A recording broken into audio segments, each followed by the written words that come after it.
ডিমা হাছাওৰ বাবে এটা ঐতিহাসিক দিন। অসম ক্ৰিকেট সন্থা আৰু ভাৰতীয় ক্ৰিকেট সংস্থাই ডিমা হাছাও জিলাৰ উমৰাংচুত এটা ক্ৰিকেট ষ্টেডিয়াম বনাবৰ বাবে 11 কোটি টকাৰ অনুমোদন দিছিলে। আজি সেই 11 কোটি টকাৰ ব্যয়েৰে সুন্দৰ এখন ষ্টেডিয়াম নিৰ্মাণ হৈ উঠিছে। গ্যালাৰীবিলাক গ্ৰীণ গ্যালাৰী মাটিৰে বনোৱা।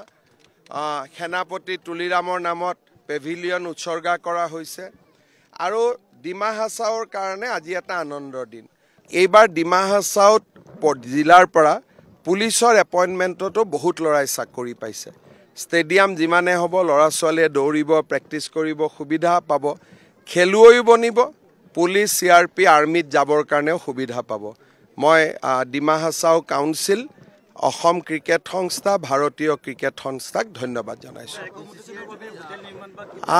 এইটো এটা প্ৰাকৃতিক পৰিৱেশ। আমি বহুত বেছি হোটেল বনোৱাতকৈ হোম ষ্টেক প্ৰমোট কৰিব লাগে, কাৰণ যদি ইয়াতো পলিউশ্যন লেতেৰা আৱৰ্জনা আহি যায় জাগাটো বেয়া হৈ যাব।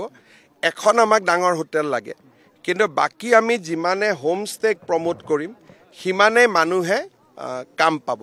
সেইকাৰণে আমাৰ ইয়াত লক্ষ্য হৈছে যে আমি এখন ডাঙৰ হোটেল যদি কেতিয়াবা আহিব, কিন্তু কাউন্সিলৰ লগত মই কথা পাতিছোঁ আমি যাতে ইয়াত হোম ষ্টেক প্ৰমোট কৰিব পাৰোঁ, তেতিয়া মানুহৰ উপাৰ্জন বাঢ়িব। ইয়াতে মই কৈছোঁ যে আমি ইয়াতে এখন এক্সিবিশ্যন মেটছ কৰিম, ইণ্ডিয়াৰ ডাঙৰ ক্ৰিকেট প্লেয়াৰ আনিম আৰু তেওঁলোকে ৰাতি ইয়াত থাকিলে আমাৰ উমৰাংচুখনো প্ৰমোট হৈ যাব।